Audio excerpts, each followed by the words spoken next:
হুবহু রেস্টুরেন্টের মতো একদম মুচমুচে অন্থন বাসায় যেভাবে বানাবেন সেটাই দেখাবো আজকের এই ভিডিওতে। তো চলেন কথা না বাড়িয়ে রেসিপিতে যাওয়া যাক।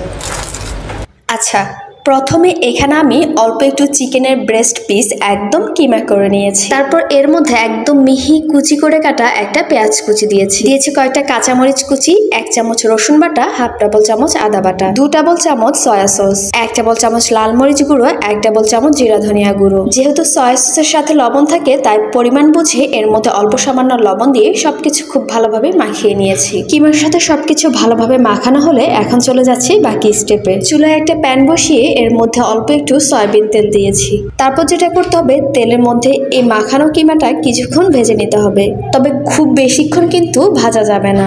জাস্ট সবকিছু নাড়ানোর এক পর্যায়ে চিকেনের কালার যখন চেঞ্জ হয়ে যাবে সে পর্যায়ে চুলা থেকে নামিয়ে নিতে হবে। অন্থনের মধ্যে কাঁচা কিমাও অনেকে ব্যবহার করে, তবে আমার কাছে এরকম হালকা ভেজে কিমা ব্যবহার করলে সেটা সবচেয়ে বেশি স্বাস্থ্যকর মনে হয়। চিকেনের কালার চেঞ্জ হলেই কিমাটা আমি চুলা থেকে নামিয়ে নিয়েছি। এখন অন্থনের ডো বানানোর জন্য এর মধ্যে হাফ কাপের মতো ময়দা ব্যবহার করেছি, অল্প সামান্য লবণ, 1.5 টেবিল চামচ সয়াবিন তেল এবং অল্প অল্প করে পানি দিয়ে একটা ডো তৈরি করে নিয়েছি। অন্থনের এই ডোটা পরোটার ডো এর মতোই হবে। ডো রেডি করা হলে আমি একদম ছোট ছোট করে লেচি কেটে নিয়েছি। চেষ্টা করবেন সবগুলো লেচি একদম সমানভাবে কাটতে, আর এতে করে অন্থনের রুটিগুলো একদম সেম সাইজের হবে। সবগুলো লেচি কেটে নেওয়া হয়ে গেলে আমি প্রতিটা লেচি দিয়ে একদম পাতলা করে রুটি বেলে নিয়েছি। আমি আপনাদেরকে রুটিটা একটু তুলে দেখাচ্ছি, আপনারা নিশ্চয়ই বুঝতে পারছেন যে এটা কি পরিমাণ পাতলা বানিয়েছি। অন্থনের জন্য সবগুলো রুটি বানানো হয়ে গেলে রুটিগুলো আমি হালকা সেঁকে নিব। রুটিগুলো দুই পাশ 1 সেকেন্ড বা তারও কম সময়ের জন্য সেঁকে নিতে হবে। খুব বেশি সেঁকতে গেলে অন্থন বানানোর সময় শীটটা ভেঙে যাবে। সবগুলো রুটি আমি ঠিক একইভাবে এভাবে সেঁকে নিয়েছি। এবার চলে যাচ্ছি বাকি স্টেপে।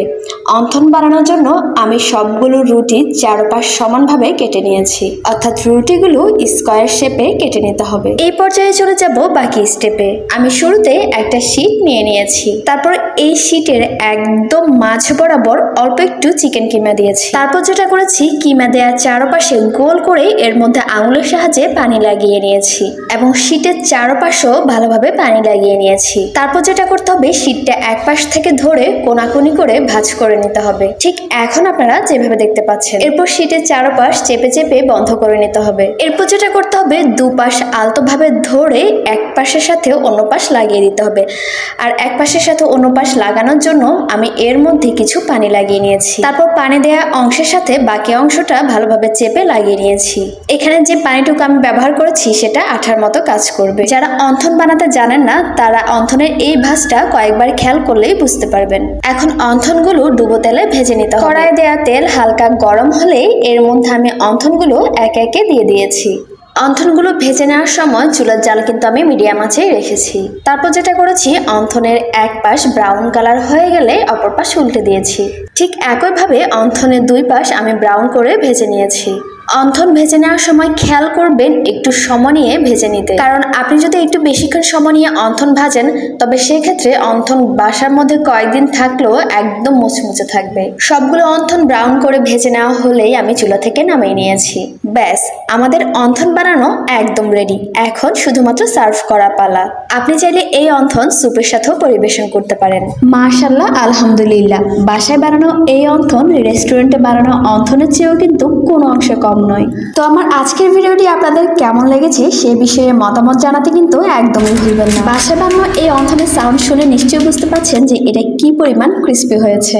তো পরবর্তীতে নতুন নতুন এরকম আরো অনেক অনেক রেসিপি পেতে আমার পেজের সাথে যুক্ত হতে কিন্তু একদমই ভুলবেন না। সবাই ভালো থাকুন, সুস্থ থাকুন এবং আজকের ভিডিও শেষ হচ্ছে এখানেই। আল্লাহ হাফিজ, আসসালামু আলাইকুম।